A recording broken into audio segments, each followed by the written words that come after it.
আচ্ছা বন্ধুরা, বলো তো তোমরা এমন কেন? হ্যাঁ, সব সময় কেন স্বামীদের সন্দেহ করতে হবে? হ্যাঁ, তোমাদের জালে কি স্বামীরা একটু ফেসবুক, ইনস্টাগ্রাম, হ্যাঁ এগুলা কি চালাতে পারবে না? মানে হোয়াটসঅ্যাপ এগুলো কি চালাতে পারবে না? কেন সব সময় কেন স্বামীকে সন্দেহ করতে হবে? হ্যাঁ, স্বামী স্বামী বলে কি তার কোনো স্বাধীনতা নাই? হ্যাঁ, আমাকে দেখো তো, আমি কোনো সময় আমার স্বামীকে সন্দেহ করি না। হ্যাঁ, মানে কোনো সময় সন্দেহ করি না। সব অ্যাকাউন্টও ডিলিট করে দিয়েছি আমি।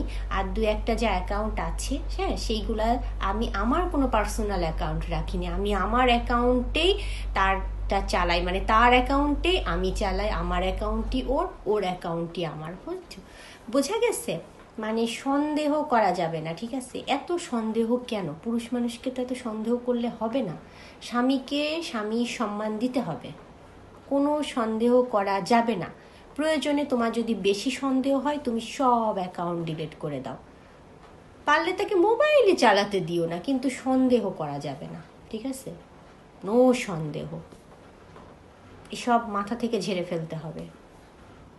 স্বামীর স্বাধীনতা দিতে হবে। হ্যাঁ, এত সন্দেহ করা যাবে না।